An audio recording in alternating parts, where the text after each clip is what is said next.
Buenas tardes, estamos aquí en los martes de Economía Física, la economía de Lyndon LaRouche, leyendo la trilogía del espacio-tiempo económico. Estamos en el documento número 2 de la trilogía y vamos a leer unos párrafos antes de donde nos quedamos la vez anterior. Voy a leer esta parte. Bienvenidos a todos y continuamos en donde nos quedamos. Dice, la cuestión en la que hago hincapié en este momento es que hay que hacer una distinción importante y a veces decisiva entre los hábitos adquiridos de una generación y la dirección de cambio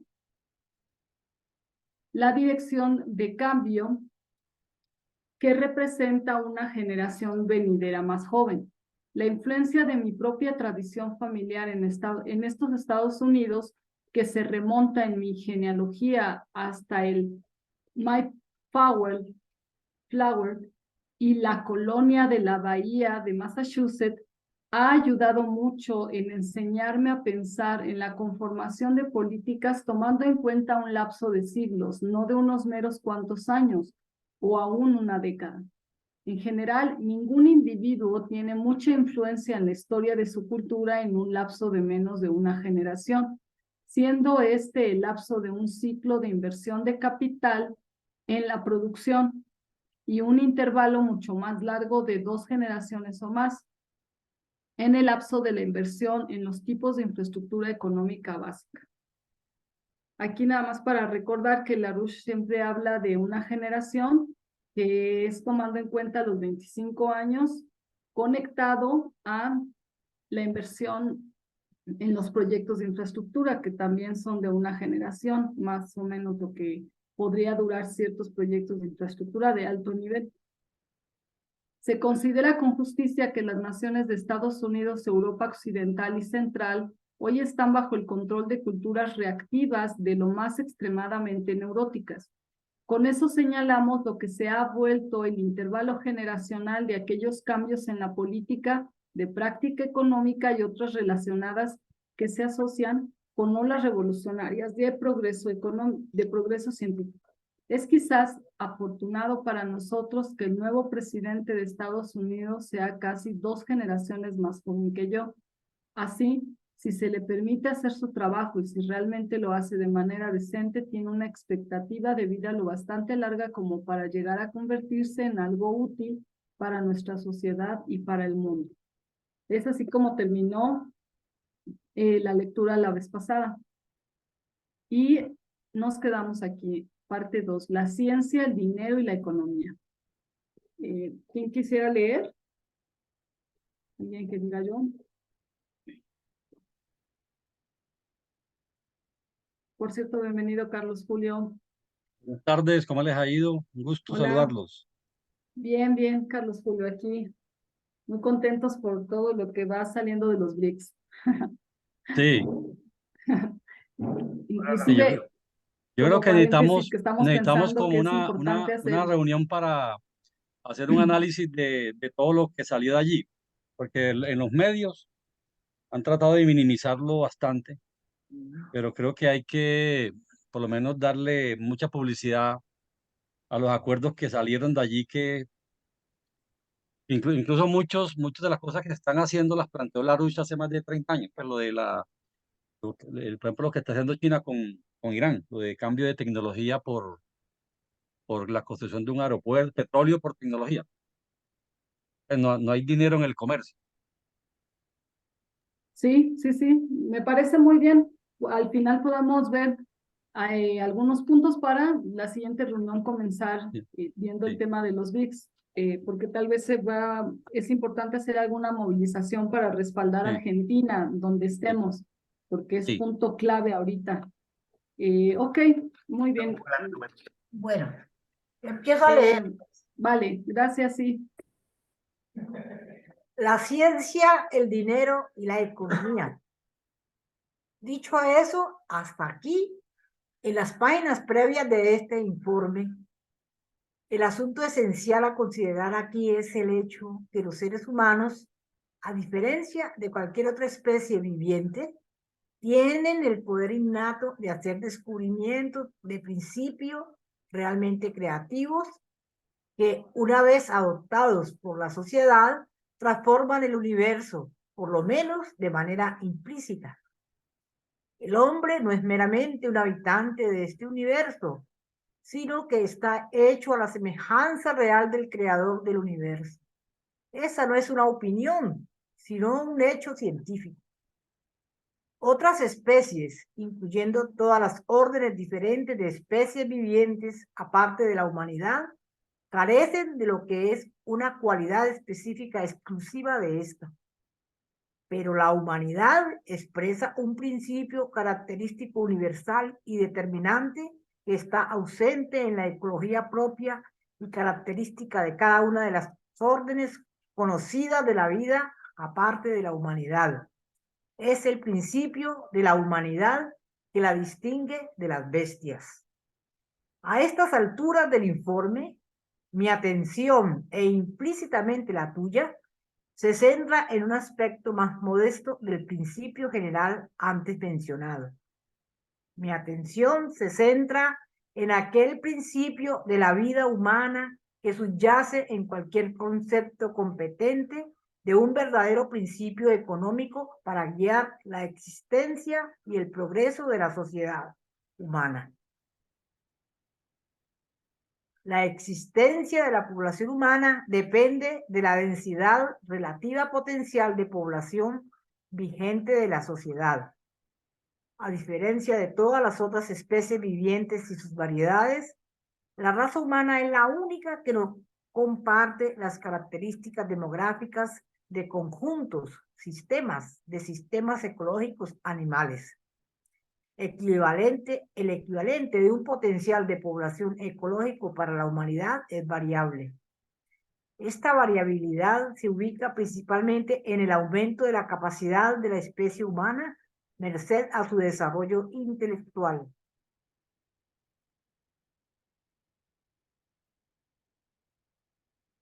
Este hecho sale a relucir de la manera más impresionante al hacer un sencillo contraste entre el aumento de la población humana del planeta y el nivel de los simios superiores.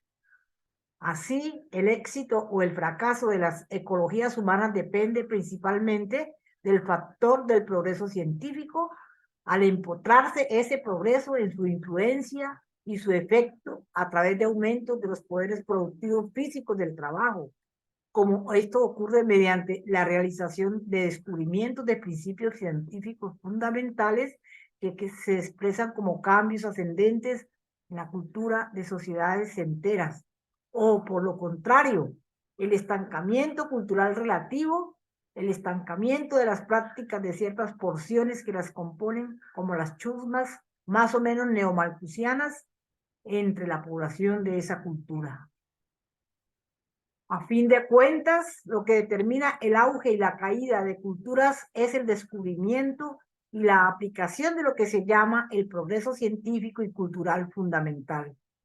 Así, la política y práctica de una política de cero crecimiento cultural de cualquier sociedad, como en Estados Unidos de América, bajo la influencia creciente de los 68eros pro-malthusianos en las últimas 4 décadas, condena a esa cultura a la destrucción por su propia mano. Con ello, ponemos de relieve que la capacidad del hombre para sostener, aunque sea un nivel fijo de población, exige un progreso suficiente como para compensar por los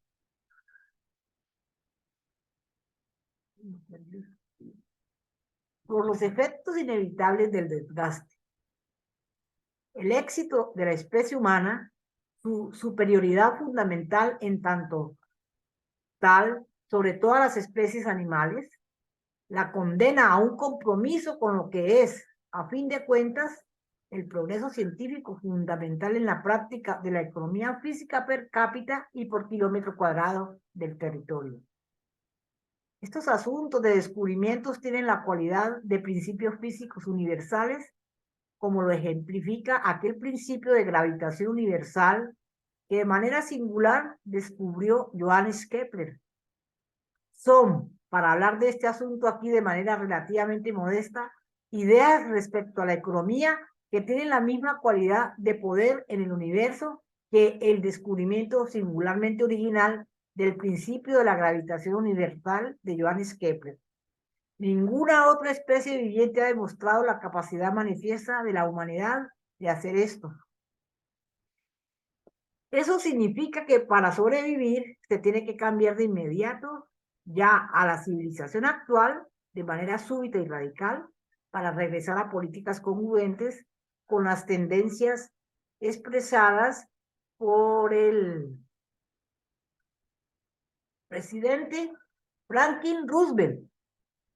Si no, las llamadas tendencias ambientalistas de los últimos 40 y pico de años ya han condenado de seguro a este planeta en su totalidad a un desplome inmediato en una nueva era de tinieblas, en la que los niveles demográficos quizá tocarán fondo al llegar a unos 1.000 millones de individuos o menos. O se cambian esas tendencias ahora de manera súbita y profunda a favor de lo que yo he preferido, o no hay esperanza para la civilización durante varias generaciones por venir. Y como se ha demostrado de manera repetida, a lo largo de unas 5 décadas, yo he sido el mejor de los pronosticadores económicos de largo plazo con vida. Bueno, nota 8, Carolina. Sí, voy a bajar para... Pueda que no sea perfecto, pero soy el único pronosticador en el mundo que emplea un método competente. Número 8. Bueno, así que la creatividad humana, tal y como la he descrito en resumen, es una cualidad específica del potencial volitivo de la mente humana, cualidad que no aparece en ninguna otra especie viviente y cuya raíz no se encuentra en el aparato biológico de ninguna otra especie viviente.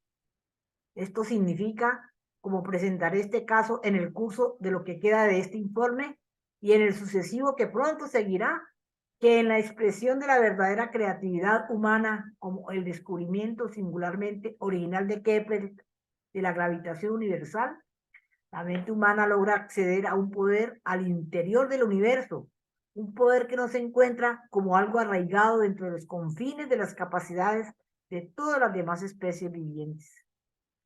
Es esta última distinción de la humanidad la que aludimos cuando decimos que tiene un poder, el de un alma, un poder que no es subproducto de las criaturas biológicas, tal y como las conocemos de otra manera, pero que equipa a los seres humanos y sus sociedades con un potencial genuinamente creativo, si optamos por aceptar ese don que se nos ha dado. Por tanto, ese potencial está asociado de alguna manera con algo propio de las manifestaciones de la función cerebral humana, pero es un poder que no existe en el cerebro de ninguna otra especie viviente. La prueba es que algo en la naturaleza de la especie humana ha desarrollado la capacidad de sintonizar, como en una modalidad de acoplamiento, con algún poder superior en el universo, como no lo ha hecho ninguna otra especie conocida. Se puede replantear que la distinción específica de los poderes creativos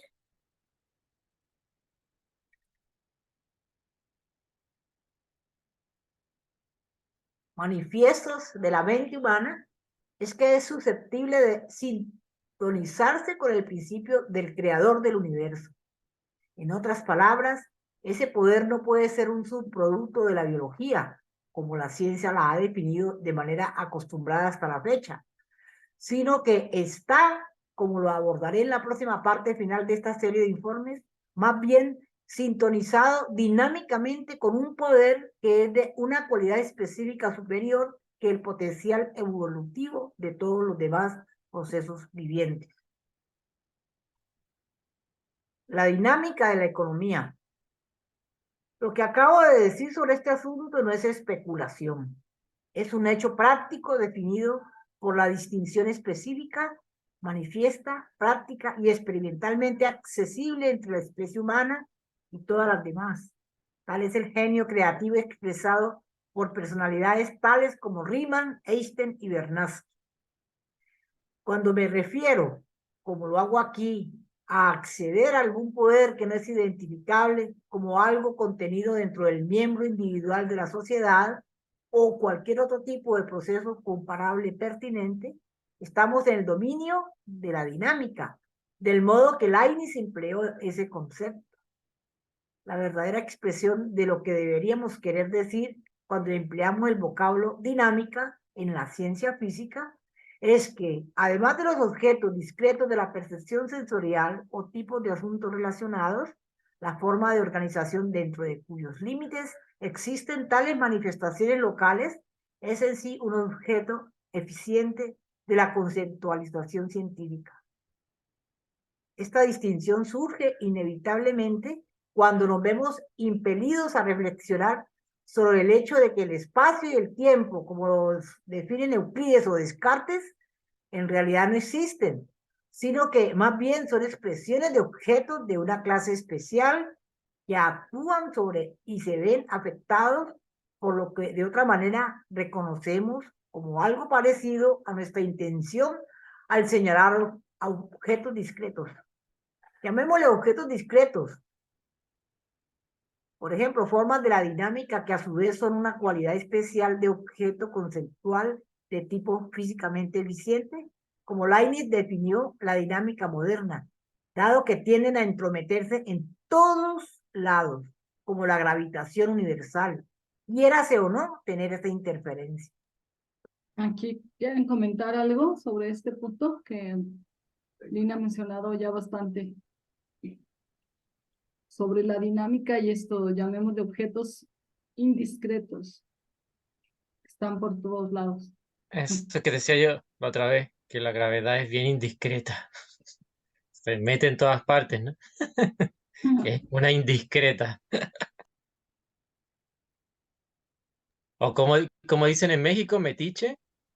Sí, Acá le decimos Sí, acá decimos así. metido. Sí, está bien. ¿cómo? Que es una chismosa. No, no es chismosa, ¿no? Entrometido. Entrometido, sí, entrometido, fisgón. O sea, intrometido. Claro, es una entrometida, sí. Ajá. La ley de gravitación. O sea, si la gravitación está en todas partes, pues eso nos lleva a un concepto de religión que Dios está en todas partes. Y se le enseñan a uno como un dogma, pero Dios está en todas partes, pero ¿qué es lo que está en todas partes? ¿Cuál es el principio? ¿Cuál es el ordenador, no? ¿Cuál es el principio ordenador que rige todo eso, no? En todas partes, que se expresa, ¿no? A mí me decían Bueno, cuando estaba aprendiendo religión eso. Dios está en todas partes, pero yo no lo veo por ninguna parte. Bueno, esta parte de la dinámica, que una cosa es que esté en todas partes y otra que sea el todo, ¿no? Que sea el todo, Yo no que sé si contiene a la parte. Gerardo. Gerardo. Sí, son dos cosas diferentes, que esté en todas partes a que sea, ¿no? Eso. A que sea parte de donde estás, ¿no? Es que, Es diferente. recordando lo que estuvimos leyendo la vez pasada, lo que dice también Kepler, la gravitación no es como si estás en el mar y lo que hay en el mar es agua y entonces tú estás en el agua y eso es la dinámica.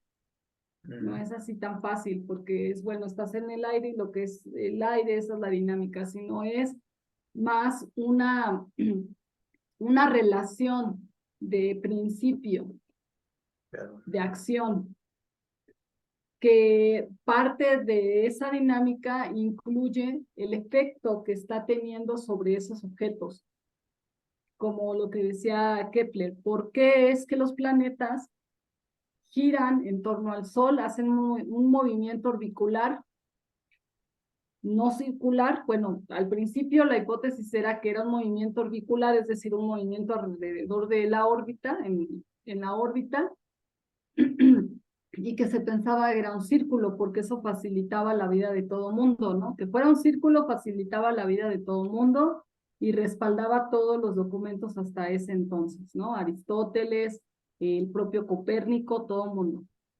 Pero Kepler se da cuenta o se pregunta, porque para poderse dar cuenta de algo, acuérdense que el tema es, siempre se requiere una hipótesis, siempre hay una pregunta, siempre hay una paradoja, siempre existe la anomalía que ya no encaja en el sistema y que la base axiomática que se tiene para poder explicar esa anomalía ya no sirve. Entonces, Kepler dice, bueno, ¿por qué los planetas giran en movimiento orbicular alrededor del Sol, ¿no? Y no chocan entre sí, preguntas que parece que solo sería de niños, ¿no? Pero que todos nos hemos hecho y hemos preferido decir, pues, quién sabe, o porque así es, ¿no? Y Kepler dice, ¿por qué no chocan entre sí? ¿Qué es el Sol el que los atrae? ¿O más bien son los planetas los que atraen al Sol? ¿O más bien son los planetas que se atraen entre ellos? ¿Pero por qué no chocan? ¿Por qué? Dice que le parece como si cada uno tuviera un alma motriz, ¿no? Le llama alma motriz, en donde cada uno sabe a dónde tiene que ir y que no tiene que chocar con el otro planeta. Entonces empieza a hacer preguntas en donde a esas preguntas la respuesta que se tenía ya no encaja. Y esas preguntas generan como un tipo imán, jalan la respuesta debe de ser un sistema en el que es un sistema total, un sistema planetario, porque nunca hablamos de los planetas y el Sol.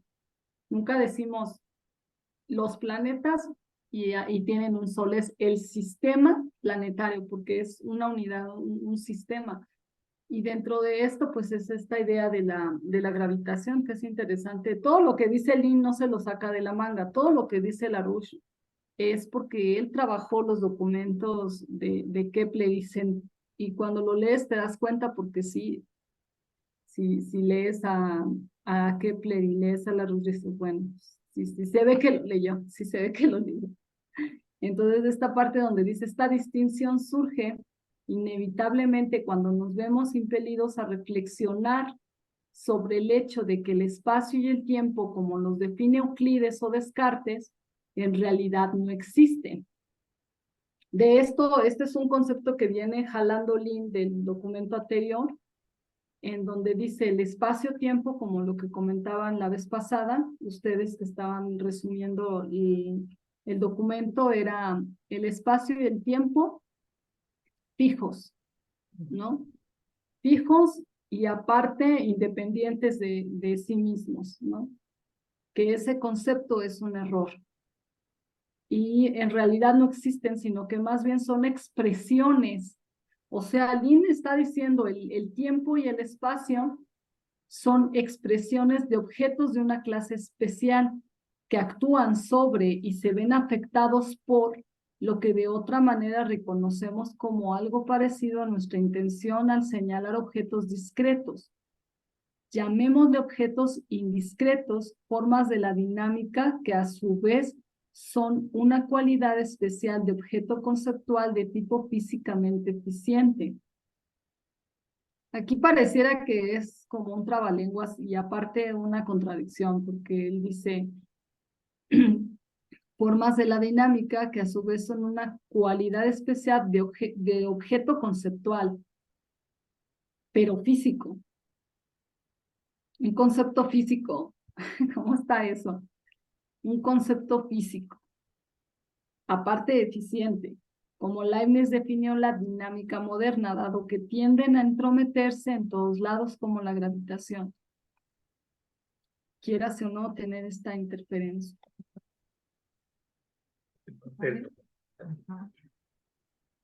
Un objeto conceptual físico. Ujú. Es como la vida, ¿no? Es como el principio de la vida, ¿no? La vida no es lo vivo, ¿no? Pero ella está ahí, ¿no? Metida en todas partes. Más o menos funcionan parecido.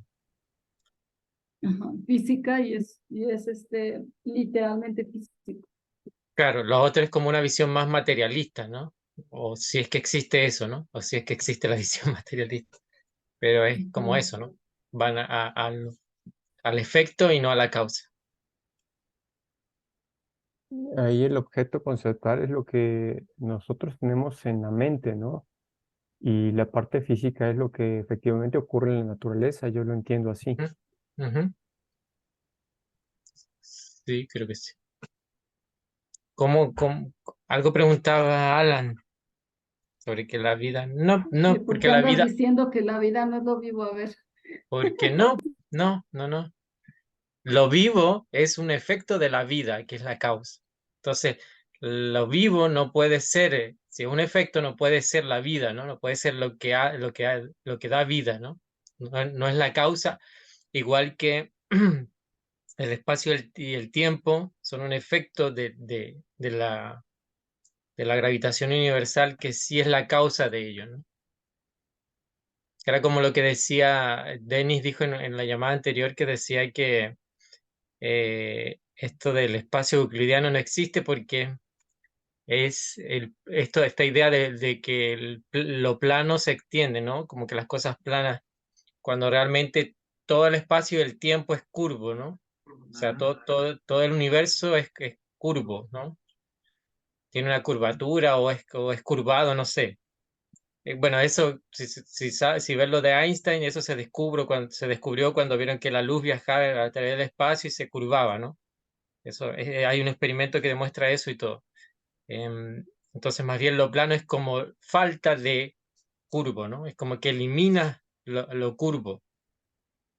Pero eso funciona ahí, ¿no? Solamente en ese espacio muy reducido, pero no es la realidad en el fondo, ¿no? Yo entiendo el concepto, el objeto conceptual de tipo físicamente eficiente como un principio o verdad universal que, como por ejemplo lo plantea Kepler con la, con la gravitación, que está en todas partes, ¿cierto? O sea, está en todas partes, es un tipo algo eficiente, pero no lo vemos, ¿cierto? Pero sí vemos todo el reflejo que en el universo, que el universo es creativo, el universo es creativo, o sea, produce cambios y todo eso, eso es lo que se ve, los cambios y todo lo que explica la Rus sobre el espacio-fase de lo prebiótico, ¿no? Que son las tres cualidades que son el biótico, el abiótico, la biosfera y la noósfera, ¿sí? Que están interrelacionados, están en una dinámica, en una sola dinámica. Sí, que es el concepto de la noética. Que lo estábamos leyendo allí precisamente hoy con Humberto, que casi como que lo entendimos, pero me imagino que sí. Sí, como esto que dice Mauricio, o sea, así lo entiendo más todavía porque exactamente, o sea, lo vivo no es la vida, sino es donde está activo ese principio universal que es la vida, Ajá. la vida. Y lo no vivo es la ausencia de vida. Y lo inerte es que pues, simplemente no participa de esa cualidad. Es lo no vivo, perdón, lo inerte no participa de esa cualidad. Lo inerte. Ajá. O sea, sí, es lo que... Pero tiene otra función. O sea, es interesante porque lo inerte no participa del principio de la vida, sin embargo, no de esa forma. Pero sí es necesario para el principio de la vida porque recordemos que lo parte inerte, como lo plantea Bernatsky, es lo que permite ese intercambio energético material con el sistema, la nutrición, la respiración, los residuos, que sin eso eh, el proceso de mantener la vida pues no podría hacerse, pero no alcanza a participar de ese proceso de principio. Es interesante, sí. Y también ¿cómo se llama? Y su densidad de flujo energético es más lento, ¿no? Porque si te fijas, para hacer cambios es muy, pero muy lento, ¿no? En cambio, la vida es muy, muy rápida. Cambia totalmente la faz del planeta en unos millones de años. En cambio, lo, donde no está ese otro principio, no sé qué será, pero donde no está la vida o lo no vivo, no sé cómo decirlo, lo previvo, antes, no sé. Es muy, muy lento, ¿no? Se tarda miles de millones de años en cambiar la fase del planeta, pero cuando llega la vida es como que el cambio pero da un salto, pero único, ¿no? Es que eso es como, porque también la vida, lo inerte tiene una velocidad, una tasa de cambio, ¿no? Y lo inerte, la vida, otro. Pero por eso Bernatsky plantea esto que es revolucionario e impactante y una polémica, que dice, ok, la vida tiene una velocidad no de evolución, porque él no maneja este concepto como tal de evolución, sino él habla ni de equilibrio, sino que es dinámico. Pero la vida tiene un proceso en el que cambia, una tasa de cambio. Pero aún así, cuando llega el ser humano, ese tiempo también es superado, es decir, logra procesos, dice Bernatsky, ¿no? Que a la propia vida le llevan más tiempo, la propia dinámica. Ajá, Y pues es impresionante esto porque lo que mencionan es un ejemplo de cómo el tiempo es relativo, ajá, ajá. no es fijo para los sistemas ni para los procesos, es relativo. Esto, o sea, a mí se me hace Ujú. muy interesante, ¿no? Sí, sí, son tres, Bernatsky le dice tres diferentes fases, ¿no? Diferentes fases. Y Einstein les dice espacio-tiempo, pero es más o menos la misma idea, ¿no? Son espacios-tiempos totalmente diferentes cada uno, o fases, ¿no? Donde cambia totalmente el tiempo, ¿no? Y el espacio también se cambia. Que dice Alan, la esfera de lo biótico o no vivo, la biosfera y la noosfera. Sí, sí, exacto. Este es el ejemplo, como el tiempo, si queda, porque no para que no quede tan abstracto y ay, quién sabe cómo a qué se referirá, pero con Bernatsky se aterriza muy bien con esto de cada espacio fase dentro de un sistema tiene su tiempo, o sea, sí es relativo. Muy bien. ¿Quieren que continuemos? ¿Alguien quiere hacer otro comentario? Ah, bueno, sobre lo que decías también, Gabriel, que es como el concepto que está en la mente y la parte física que está en la realidad. Eh, ¿Quieres mencionar algo más sobre eso? Pues sí, con respecto a lo que es físicamente eficiente, aunque quizá no lo veamos, pero sí quizá lo podamos experimentar, ¿no? El hecho de que tengamos un objeto que por la fuerza de gravedad cae, de alguna manera u otra lo estamos experimentando en la vida real, ¿no? Y obviamente cuando hablamos de un término conceptual, pues sí, evidentemente es la capacidad que tiene el ser humano de poder abstraer todo lo en la mente, todo lo que existe en el mundo físico. Ujú. Ujú. Y bueno, después también Ok. habría que hablar de los sujetos indiscretos, ¿no? Como la oligarquía que se inmiscuye en todos lados, ¿no? Sí, eso es más Sí, fácil tenerlo claro. Y sí, como de que hay que hacer alguna pancartita con eso. sí, sí. Son bien indiscretos. Pero, ¿cómo, cómo sería un ejemplo de, porque siempre estamos diciendo que las ideas, de alguna forma, tienen un poder mucho mayor que, bueno, que el campo de la vida o de lo no vivo, pero sería bueno tener como un ejemplo, ¿no? Más explícito quizás. Entonces, no tenerlo así solamente, porque claro, suena muy lindo decirlo, pero la gente le va a decir a uno ya, pero ¿y cómo es eso? A ver, ¿cómo? Yo pienso algo y se aparece, no sé. Pi- Nos falta lo que dice, pienso en una chica 60 90 60 y aparece. No, no, no. Claro. No, o sea Ah, que la idea o concepto, un concepto no es un axioma, porque un axioma es algo impuesto, inventado y no tiene validez y no es demostrable. En cambio, un concepto sí tiene algo, es algo demostrable, que te nace de un principio universal. Es lo que nos quiere decir LaRouche, ¿sí? Por ejemplo, el decir que la luz nazca de la oscuridad, pero ¿cómo lo explicamos? ¿Cómo nace la luz de la oscuridad? ¿O qué será?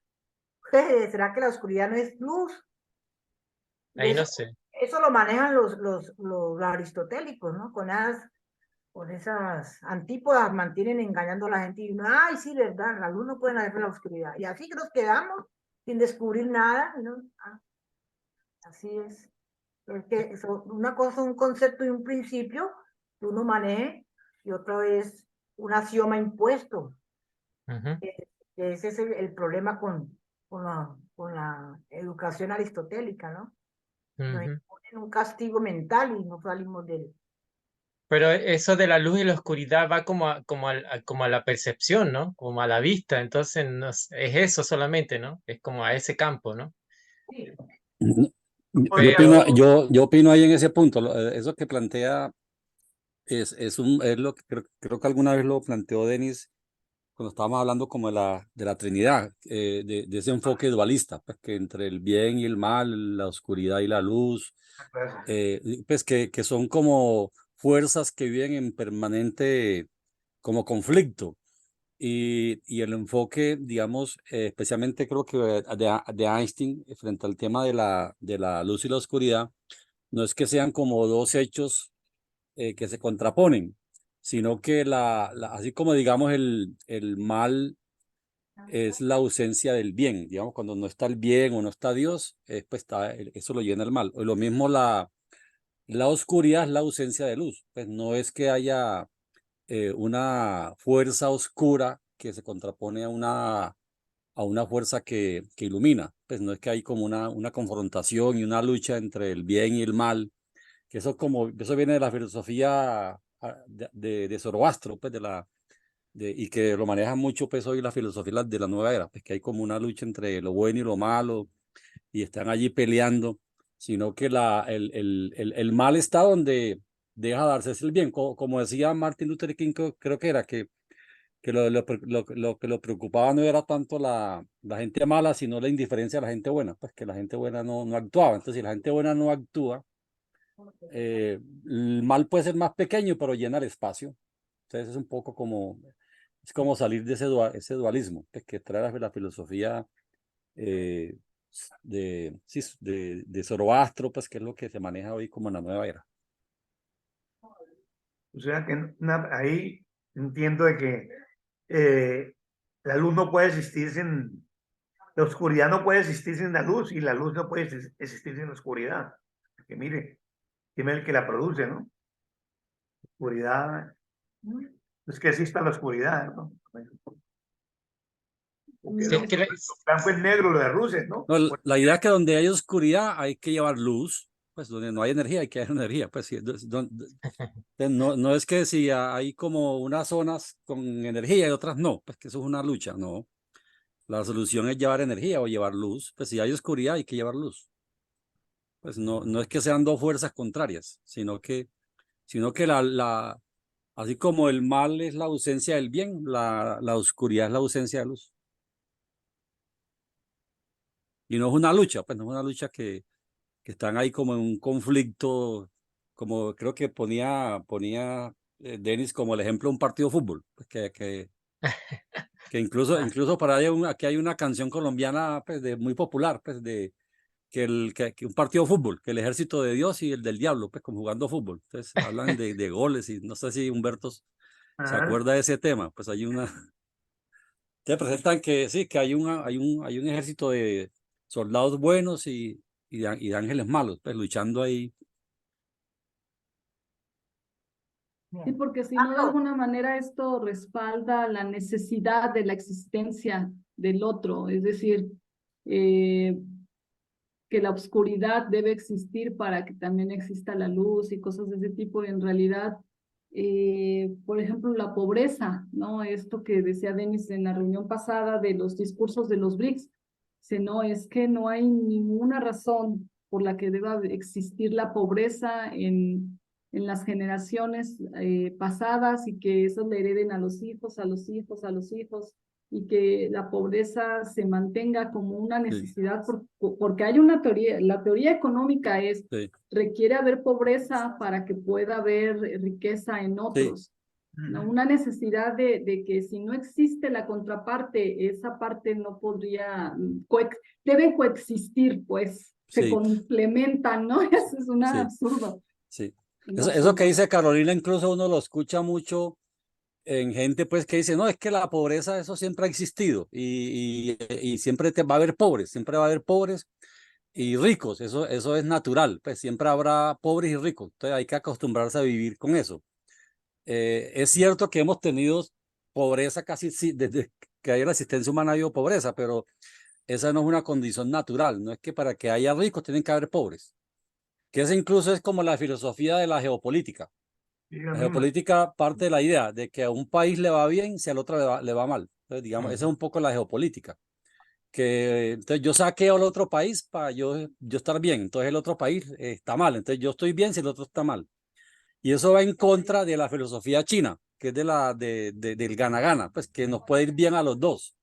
Yo puedo ganar y todos podemos ganar. Pues no es, entonces siempre han dicho que es lo de que pues, todos estos procesos en la economía, en los negocios, en el comercio, es suma cero. Entonces, si alguien gana, es porque otro pierde. Si otro pierde es porque alguien gana. Pues no conciben de que es posible en una negociación que ambos ganen. ¿Entienden? Entonces, ese es un poco el concepto que de pronto expresa hoy la franja y la ruta, que hay gente que dice, no, es que China está ganando con ese, claro, China está ganando, pero China gana, pero también gana el país donde hacen el ferrocarril o donde hacen el canal. Entonces la idea es que todos ganemos, porque China también gana, pues ellos tampoco pues van a invertir a la pérdida. Entonces es posible que todos ganemos. Y es lo mismo que pasa en los conflictos laborales. Pues yo que he sido sindicalista, que se dice que, bueno, es que si me aumentan el salario del trabajador, el empleador, el patrono pierde plata. Pero eso lo resuelve la productividad. Si hay mejora de productividad, un empresario gana más y puede pagar mejores salarios. Pues yo puedo pagar mejores salarios y tener más ganancia. Entonces no es un concepto, digamos, marxista de la lucha de clases, de que es que si al empresario le va bien, es para que le vaya bien al trabajador. O al trabajador le va mal si al empresario le va bien. Pues siempre me va bien a mí y al otro le va mal. Entonces, esa es un poco la filosofía que domina y que eso está en todas partes. Y un poco el concepto de lucha de clases es ese, que eso va en contravía del concepto de Carey, de la armonía de intereses pues, entre trabajadores y empresarios, en donde todos podemos tener, digamos, intereses comunes en donde todos ganemos, ¿cierto? Y eso es difícil entenderlo porque creen que la riqueza es una torta que está allí fija. Entonces si a un país le toca más, al otro menos. Si un trabajador gana menos, el empresario gana más. Que es un poco también lo que también ha puesto Denis de ejemplo con el debate que dio Pablo VI con Populorum Progressio, pues que estaba el debate sobre si habían más cabezas que sombreros, entonces la solución era cortar cabeza. Entonces el Papa dijo, no, la solución es fabricar más sombreros.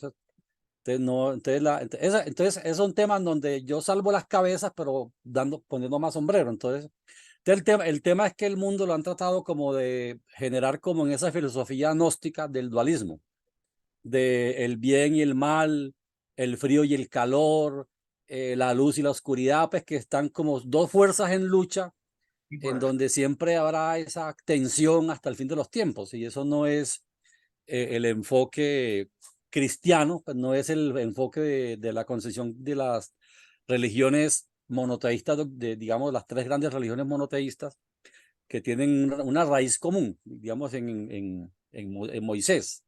Es una perspectiva diferente, ¿cierto? Un poco y es lo mismo que está incluso en la misma concepción de las políticas hoy malthusianas, de que para que a las futuras generaciones les vaya bien, tenemos que nosotros sacrificarnos. Entonces hoy entonces es lo mismo, pero si uno va a la filosofía del Génesis, el mandato divino es creced y multiplicaos. Es crecer, multiplicados, dominar la tierra, pues fructificarla, dar frutos.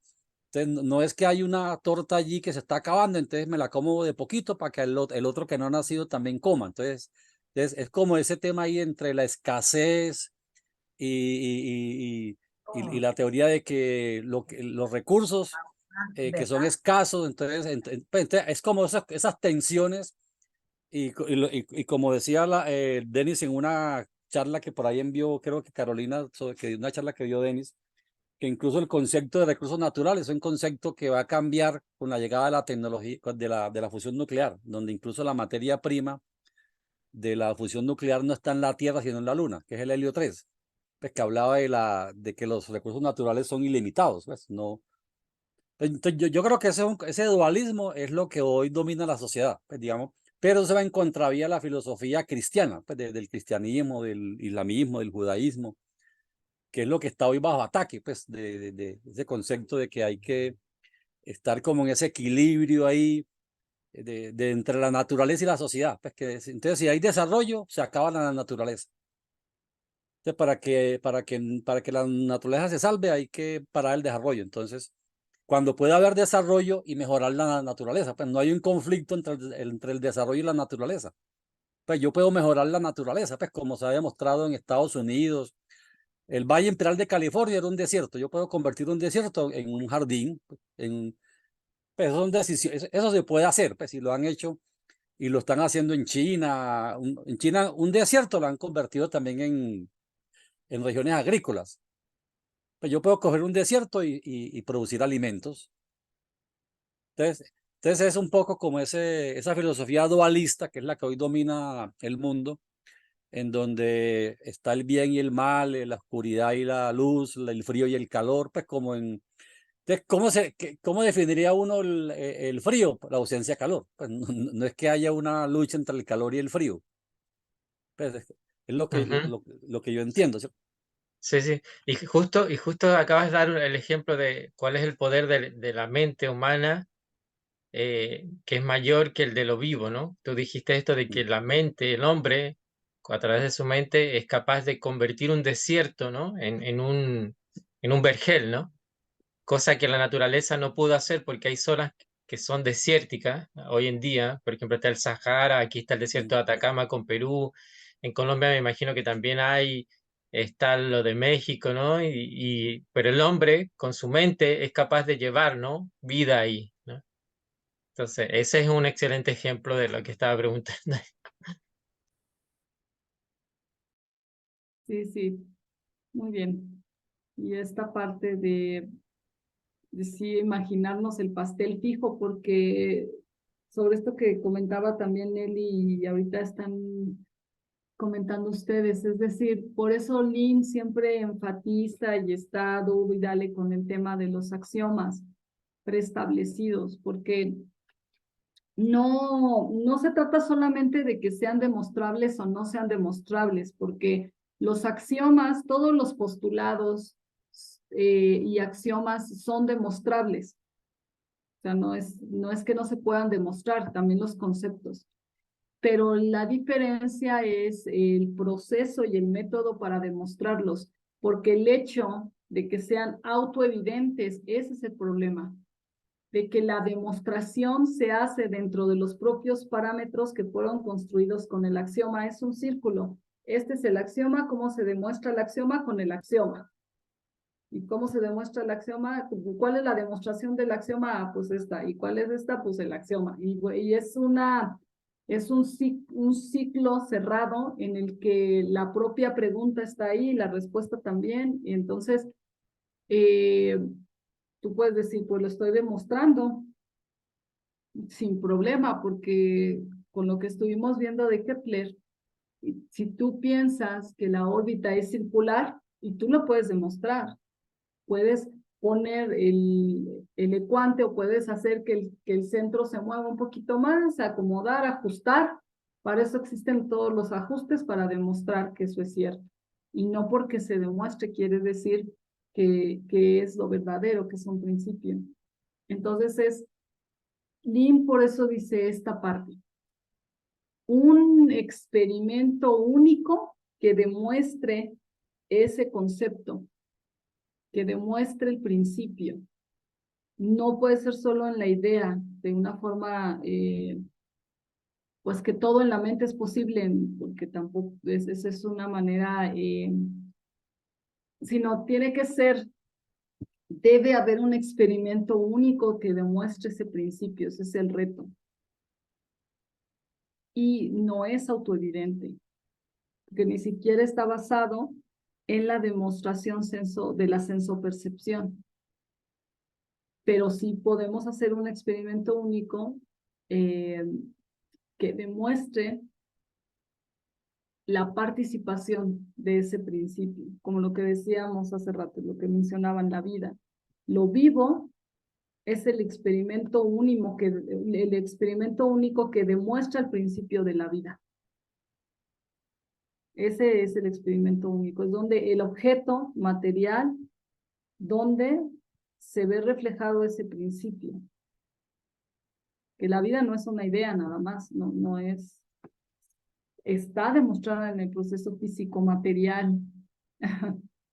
Entonces, bueno, esta parte es muy interesante, la parte de los axiomas preestablecidos a priori. A ver, aquí mandaba un mensajillo. Y le seguimos con la lectura. Nota a tomar en cuenta ahora que comentan sobre Einstein.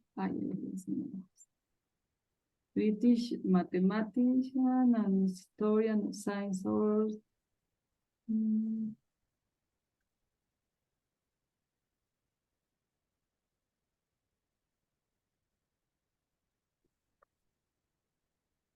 Ok, que eso fue una creación de Lawrence y Poincaré. Me suena, pero no lo he leído. Sí, esto es un historiador inglés que justamente investigó acerca de la teoría de la relatividad y que a final de cuentas él concluyó que efectivamente lo que Einstein hizo público de su fórmula de EMC, bueno, realmente no fue una investigación y descubrimiento que él hizo él, sino más bien fueron estas dos personas, junto con un físico ruso que también llegó a las mismas conclusiones, que se llama Logunov, ¿sí? Y bueno, yo en alguna ocasión, no sé si ustedes han tenido también la oportunidad de haber leído la carta que le escribió a Truman, en la cual él le informa al presidente que ya tenían terminada la investigación de cuáles eran los efectos que iban a ocurrir al construir la bomba atómica y que solamente necesitaban del apoyo de él para que se consiguieran todos los materiales para construirla, ¿no? Y básicamente me parece ser que procedían del África. ¿Sí? Entonces, de alguna manera u otra, aquí lo que quiero nada más hacer énfasis es que, bueno, aquí se hace referencia al conocimiento de Einstein, pero pues aparentemente hay indicios que en realidad Einstein había plagiado esa investigación científica. Ok, gracias por compartir, Gabriel. Fíjate que este tema es importante porque es otra vez el método. ¿Cómo sabes si lo que alguien está planteando, uno, es correcto o no, y dos, si él lo hizo o no lo hizo? La forma que yo he visto de Lin, o como lo plantea, y otros científicos que se me ocurre, ¿no? Que podemos ver qué piensan ustedes, pero que se me ocurre de una manera muy, puedo decir, práctica, como lo hemos hecho, o un poco más de la experiencia ha sido que el proceso de descubrimiento que necesitas pasar, se necesita que el individuo pase por el proceso de descubrimiento para poder saber si lo que se está planteando realmente el individuo lo hizo o no lo hizo, o sea, conocer su proceso de descubrimiento. Porque cuando tú dices, por ejemplo, yo hice este descubrimiento y lo lanzas, ¿no? La primera pregunta es, muy bien, ¿y cómo? ¿Cómo lo hiciste? Y si tú puedes explicar cómo hiciste ese proceso de descubrimiento, bueno, que te llevó a ese descubrimiento, vas a poder ubicar al individuo que está conociendo tu trabajo en todos los problemas que te vas a meter, en todas es como todo el proceso que vas a tener. Va a salirte esta hipótesis y seguramente no va a ser por acá y va a ser por allá. Y es decir, la persona sabe todo lo que vas a pasar para descubrir porque lo hizo. Aquí es un ejercicio interesante hacer esta parte de cómo sabes que alguien descubrió lo que dice que descubrió o su proceso haciéndolo también. Bueno, esta idea tengo yo, no quiere decir que sea así, pero es lo que se me ocurre a mí con el trabajo, pues por supuesto que hemos hecho más de lo de Kepler, ¿no? ¿Cómo sabes que una persona lo está haciendo? Porque ya pasaste por ahí y sabes que más o menos va por ahí o sabes que se desvió porque también lo hiciste. Yo recomiendo mucho el prólogo, la dedicatoria antigua, la nueva del libro de Kepler, del secreto del universo. Sí. Pero bueno, qué bueno que lo comentas aquí para ponerlo sobre la mesa, Gabriel, y seguirlo revisando, ¿vale? Y si alguien quiere comentar, y si no, si les parece, continuamos la lectura. ¿Cómo la ven? Mira, Carolina, también aprendí hoy con esa lectura de lo espacio-fase, de lo prebiótico, que la noósfera no puede depender de la biosfera, porque no es de allí que depende la noósfera, ¿no? Pero que está interrelacionada, sí, pero que no depende de la noósfera, no depende de la biosfera, porque pues, como dice la bruja ahí, por muchos por ejemplo, habla de las reliquias que se hayan encontrado en la arqueología de cosas, por ejemplo, de dinosaurios, digámoslo así, de cosas que se hayan encontrado. Eso, sí, de restos arqueológicos, eso no evidencia de que, hubo creatividad, sino que pues hubo una especie animal y una especie que acabó su vida, ¿cierto?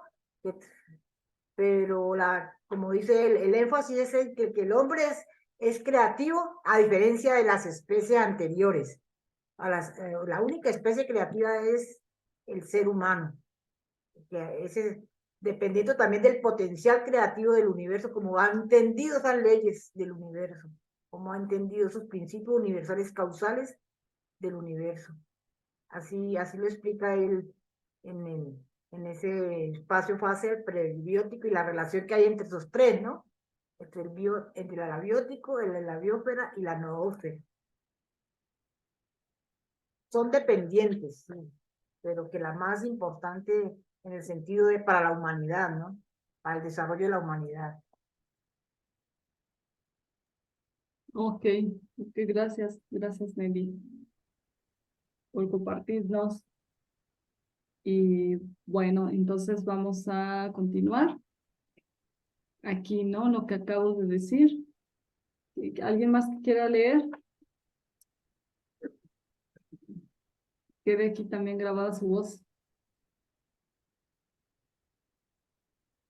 ¿Sigo? Bueno. ¿Sí? Bueno. Bueno, lo que acabo de decir en los párrafos anteriores había empezado a volverse claro para la experiencia científica en las escuelas de esa línea de progreso cualitativo de la ciencia moderna, mediante acontecimientos tales como la madeja de aquellos descubrimientos de principio que se desprenden de la obra de Nicolás de Cusa, Leonardo da Vinci y Johannes Kepler. Sin embargo, la observación que hago aquí y ahora no podría haberse hecho explícitamente sin haber allanado el camino para ello, como lo fue para mí, por la suerte de efecto asociada para nosotros hoy con la experiencia que tuvieron con la tesis de habilitación de Riemann de 1854. Sucesores sobresalientes suyos, tales como Planck, Einstein y Bernanke. El trabajo de Riemann liberó a la ciencia, en principio, de supuestos a priori viejos y decrépitos, mediante los efectos prácticos de elaborar la imagen, de verdaderamente ir construyendo y ampliando, como si partiéramos desde el interior de un esquema preestablecido y aparentemente fijo del universo, hacia un concepto de este que en sí expresa su función en un proceso continuo de evolución cualitativa ascendente en el poder del hombre para transformarlo. Esta fue la cuestión en la condena que hiciera Filón de Alejandría a los aristotélicos de su tiempo. Este fue un avance del conocimiento del hombre, que ha sido de un tipo más o menos análogo a la evolución del sistema solar, empezando con la tabla periódica del Sol mismo, hacia una forma planetaria del sistema solar con un orden superior de elementos, yendo más allá de la tabla periódica tradicional de Dmitri Ivanovich Mendeleev, para llevar a los llamados elementos transuránicos más recientes. Esta conclusión no es mera especulación, sencillamente es la cualidad de hecho científico desatado, como lo fue para mí, por los efectos de seguir el camino que abrió la tesis de habilitación de Riemann de 1854. Las implicaciones de lo que acabo de señalar en el párrafo anterior, en particular, trae a nuestra atención algo que siempre ha estado ahí para que lo reconozca el hombre, pero que se ha eludido por respeto a las nociones aristotélicas u otras afines, de un orden sencillamente fijo dentro de la creación. Bueno. Dice 9, la nota. En los tiempos de Jesucristo y sus apóstoles, los aristotélicos de entonces alegaban que si Dios el Creador fuera un ser perfecto, Él mismo no podría haber cambiado el universo perfecto una vez que lo hubo creado. El dogma del malthusiano moderno no se extiende a ser una ley de la naturaleza ni del potencial evolutivo de la humanidad. La perfección del Creador, contrario a Aristóteles, es el poder para seguir creando sin límite, constante, seguir creando sin límite. El universo entero proclama a viva voz este hecho como verdad, salvo para los tontos que han decidido arbitrariamente afirmar que lo contrario es verdad y también eterno. Ajá. Así. La creación constante. Ajá. Bueno. Porque no es perfecto, ¿no? Sí, es algo que hemos hablado. Ok, aquí este poder, para terminar un párrafo, aquí vamos. Ahí. ¿Dejamos allí o seguimos? Seguimos un poco para terminar en una idea. Si te Bueno, parece. este poder que existe como algo típico del prototipo del individuo humano, no lo hace como un poder volitivo en cualquier forma de vida, a pesar de que el principio de formas antientrópicas de evolución biológica ascendente de las especies demuestra que el sistema biológico evolutivo está gobernado por el principio antientrópico que también se expresa en la biología de la biosfera. Ese principio subsume a otras criaturas vivientes. La humanidad a la que entiéndase, el creador subsume, encarna ese principio como propio. Esas consideraciones no son especulativas, sino prácticas.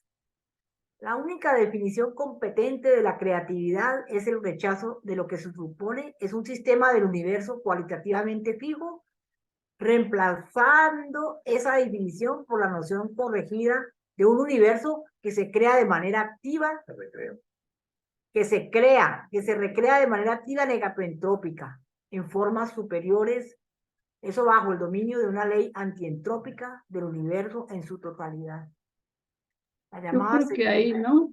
sí. Uh-huh. Vamos a ponerle aquí. Escribe ahí, Humberto, la segunda.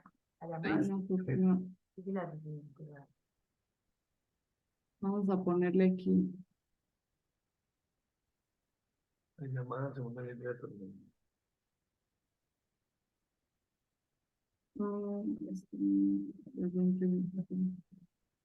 Listo. Vamos a dejarle aquí marcado.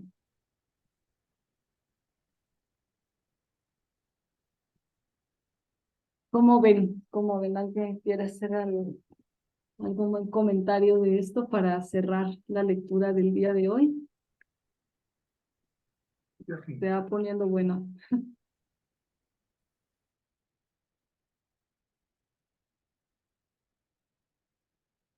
Está pendiente ahí la clase de, bueno, no la clase, pero ahí checar estos temas con Alan y Alejandro, a ver si podemos reunirnos para ver qué se puede hacer. Aquí nada más lo dejo como planteamiento para el tema de Vernadsky. Ya que los dos, un geólogo y un biólogo, sale Alan y Alex, nos reunimos para coordinar la siguiente clase presentación para que se pueda trabajar. Hay varios materiales de Vernadsky que se pueden hacer, ¿vale? Nada más quería comentar eso antes de irnos el día de hoy y que nos coordinemos. ¿Alguien más quiere hacer algún comentario? Una pregunta. Bueno,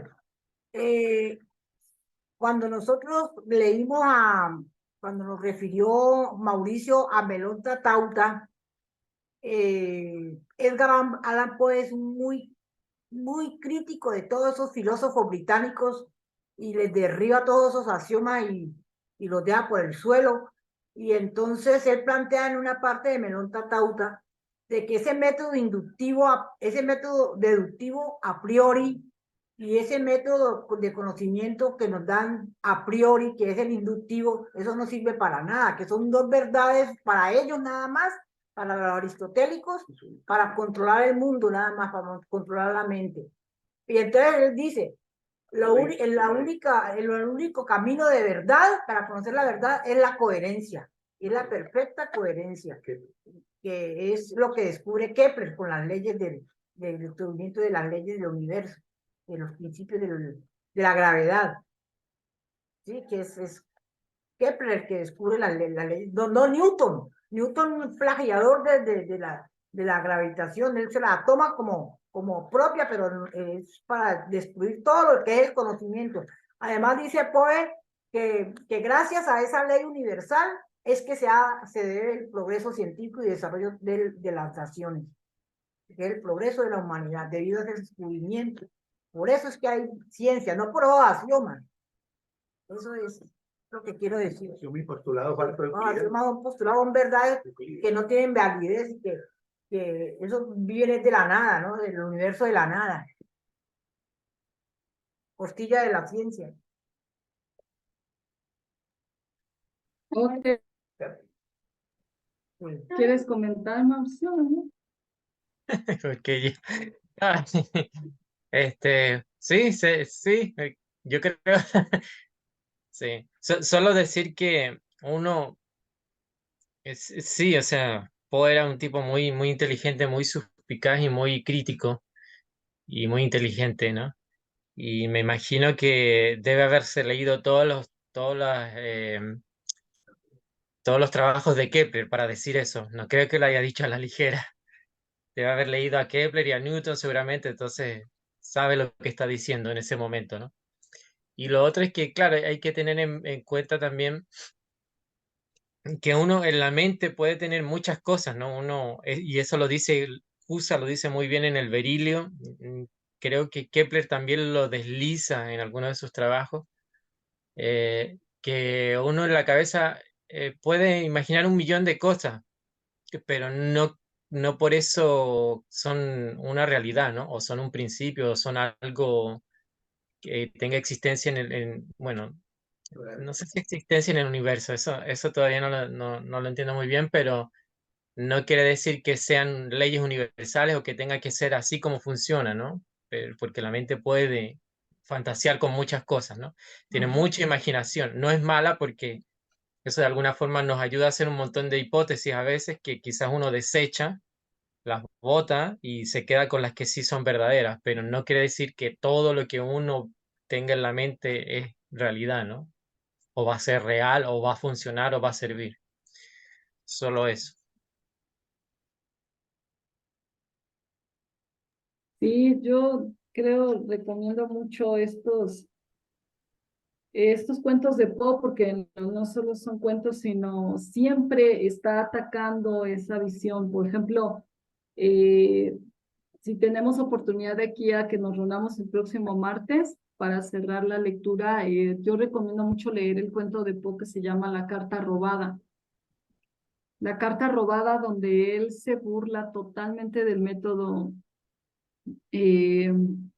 bueno, no voy a decir, La Carta Robada de Poe, y ir consiguiendo este librito que se llama, ese cuento que estábamos confundidos era el mismo, pero no, ya vimos que son diferentes, pero sigue la misma idea, el de Eureka, el cuento de Eureka que es, bueno, es, no sé cómo llamarlo, un ensayo, pero fíjense, les voy a leer nada más un cachitito, una página, un cachitutito nada más del de Eureka, ¿no? Dice, que ya está todo deshojado porque lo ando leyendo y ya se deshojó todo, pero dice las verdades.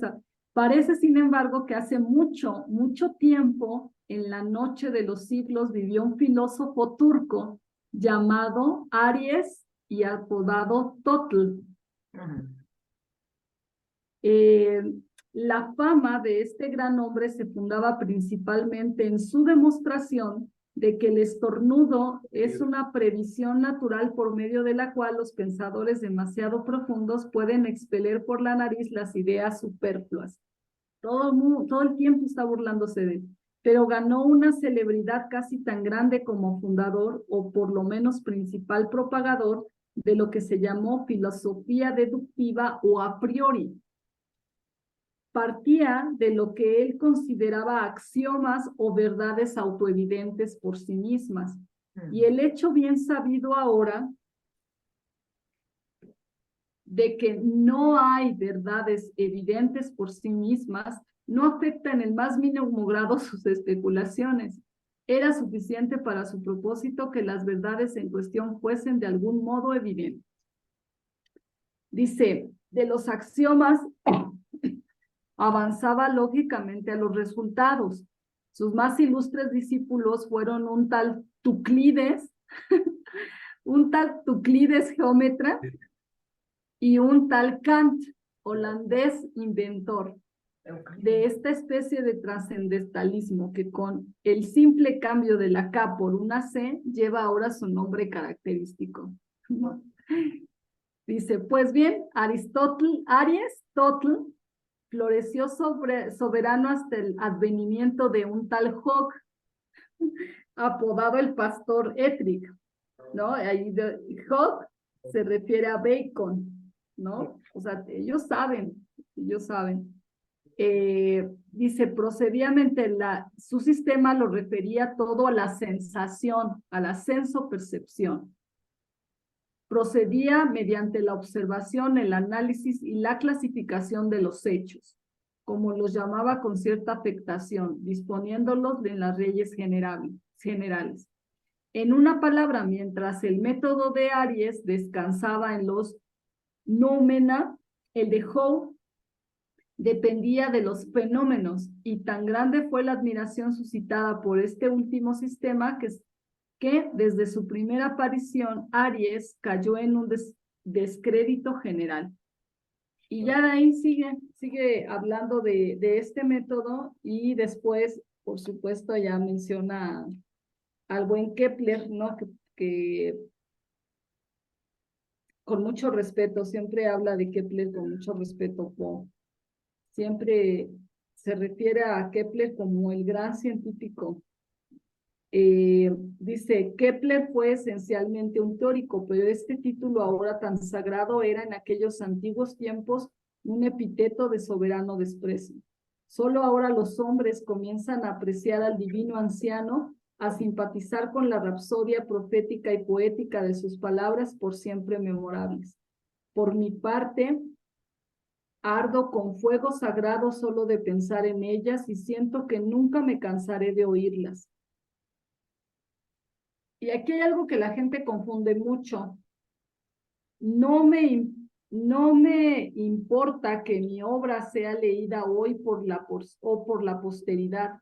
Puedo esperar un siglo a mis lectores si el mismo Dios esperó 6,000 años un observador. Triunfo. He robado el secreto de oro a los egipcios. Me entrego a mi furia sagrada. Muchos de los que hablan de Poe dicen que esto es de Poe, que él se está y esto no es cierto. Esto es de Kepler. Acuérdense ustedes que dice, ¿no? ¿Se acuerdan? Y esto yo lo aclaro porque ya he visto varios videos donde dicen que esto es de Poe y que Poe se quiere como que se ve a futuro. No, esto lo dice Poe porque lo dice Poe sí porque es de Kepler. Kepler en El secreto del universo, él dice, si Dios mismo esperó 6,000 años para que alguien se interesara por las cosas de los cielos, que no espere yo 1,000 años a que mi trabajo sea valorado, ¿no? Es Kepler. Bueno, por hoy creo que ha sido suficiente. Y a ver, aquí te dicen unas cosillas. Ajá, ahí está el de la carta robada. Sí, Poe era totalmente kepleriano, leibniziano, hamiltoniano. Acuérdense que este libro de Eureka, él se lo dedica a Hamilton, a Humboldt. Entonces, bueno, todo sobre Poe es bien interesante, pero por hoy lo dejamos así. Busquemos la carta robada.